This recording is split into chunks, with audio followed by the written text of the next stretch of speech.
The honey badger verse of the day today is Romans 3:11 through 12.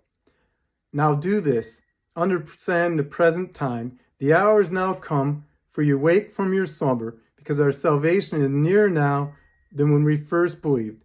The night is nearly over. The day is almost here. So let us put aside the deeds of darkness and put on the armor of light. And Paul was writing to the Roman Christians and believers of Christ during a time of persecution during Nero.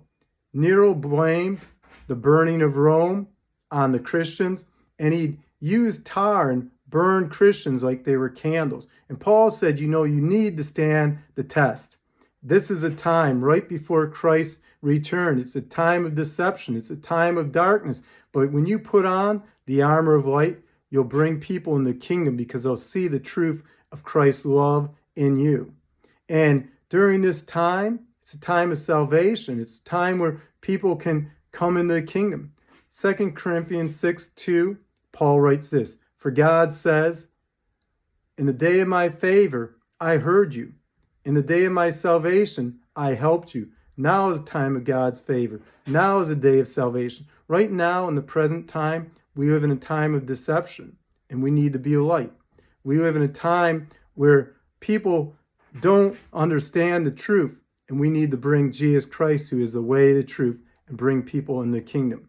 And I'm going to end on a quote from Jesus from Luke's Gospel in Luke 21:34.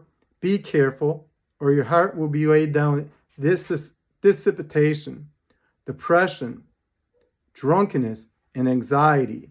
For that day will come upon the whole world, and it will come like a trap. In the comments below, write some ways that we can be a light in these last days.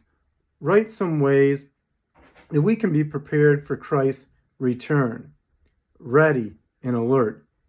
And think of some people you can share the love and grace of God to, and how you can be a light that brings people out of the darkness.